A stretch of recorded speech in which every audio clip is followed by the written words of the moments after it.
ডোডোর ঘায়ের সেবা করতে গিয়ে আজকে ডোডোর কামড় খেলাম। আমার যখন বিপদ আসে এরকমভাবেই বোধহয় বিপদ আসে।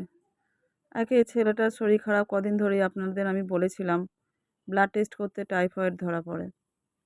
যাই হোক ওর চিকিৎসা চলছে, ও এখন অনেকটা বেটার আছে। কিন্তু এই যে ডোডোটার এত করতে গিয়ে একটু যদি ভুল করেছি তো কামড় দিয়ে দেয়। মানে ওর মুখটা বেঁধে আমি যে ওর ওষুধপত্র দেবো তো আজকে কোনো কারণে হয়তো ভুলবশত মুখটা বাঁধতে ভুলে গেছি, দিয়েছে কামড়। এই কালকে গিয়ে আবার ভ্যাকসিন নিতে যেতে হবে। মানে আমার যখন মাথা খারাপ হয় না এরকম করেই হয়। মানে একটু বলে না মানে একটা চিন্তা করতে গিয়ে আরেকটা অসাবধানতা হয়ে যায়। সেই রকম একটু অসাবধানতা হলেই ও ছোটো থেকেই ডোডো দেখেছি বাইটিং প্রবলেম। জানি ওর অবস্থা সেই ছোটো থেকেই ওর কষ্ট করেছে সেটা ঠিক কথা। হ্যাঁ? আর ওর জন্য আমিও কিছু করতে পারি না, কিছু করার নেই। ওকে ওকে কোথাও ছেড়ে দিতেও পারি না। মানে যেহেতু ওকে ভালোবাসি, কোথাও দিয়ে আসতেও পারি না। কিছু করার থাকে না। আজকে আমি ওকে সেবা করতে গিয়ে দিল বাইটিং। এখন কালকে সকালে গিয়ে আমাকে হসপিটালে ভ্যাকসিন নিতে হবে। যাই হোক ঠাকুরের দয়ায় ভ্যাকসিনটা ফ্রিতে আছে বলে রক্ষে। নইলে আমার আমার বোধহয় কী যে হাল হতো কী জানি। এই কদিন আগে আমার ছেলেকেও দিয়েছিল। মানে ওর একটুখানি এদিক থেকে ওদিক হলেই ও কামড় বসায়।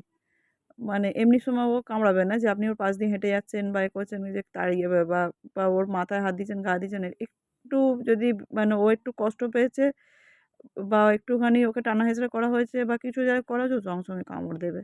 সেই অনুযায়ী আমাদের চরকি বা ডিম্পি অনেকটা কিন্তু বেটার। এই দিক দিয়ে ওরা কিন্তু এই জিনিসগুলো করে না। যাই হোক এত কিছু করার পর যখন কামড় খেয়েছি আমার সত্যি কথা বলতে এত মনটা খারাপ যে একে তো ছেলেটাকে নিয়ে ভুগছি। ছেলেটার শরীরটা কবে ঠিক হবে জানি না। এখনও মানে অ্যান্টিবায়োটিক চলছে। অ্যান্টিবায়োটিক এখনও বলেছে ডাক্তারবাবু ১ সপ্তাহ চালাতে।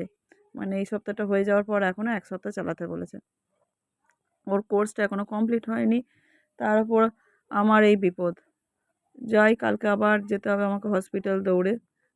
বাড়ির সামনেই হসপিটাল আছে। আবার বাড়ির সামনেতে যদি হসপিটাল অনেক সময় বাঁধা থাকে না। তখন যদি না হয় তখন আবার তাহলে ওই দূরে যেতে হবে।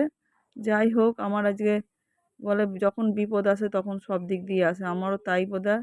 এখন আমার সব দিক দিয়ে বিপদ। মাথার ওপর সেই বলে খাঁড়ার ঘা ঝুলছে। যাই হোক ডোডো সুস্থ হয়ে উঠুক। ওকে দেখতে পাচ্ছেন এর আগে বেঁধে রেখেছিলাম আপনারা অনেকেই বলেছেন। বেঁধে রাখার একটাই কারণ যাতে ও না পালিয়ে যায়। পালিয়ে গেলে ওর তাহলে চিকিৎসাটা হবে না। মানে ও যে এখন সুস্থ হয়েছে সেই সুস্থটা আর হয়ে উঠবে না। সেই জন্যে ওকে বেঁধে রাখা। কিন্তু এখন আমি চারদিক দিয়ে আবার ঘিরে দিয়েছি। দেখুন আমিও বেঁধে রাখতে চাই না। ছোট থেকে ওকে ছেড়ে রেখেছি বলেই তো আজকে ওর এই ম্যাগট প্রবলেম। মানে ও বড্ড নোংরা ঘাঁটে। এটাই হচ্ছে ওর একটা বাজে জিনিস। হ্যাঁ, আমি ওকে ভিটামিন খাওয়াচ্ছি। আমাকে আমার এক দিদি আছে সে অনেক হেল্প করেছে।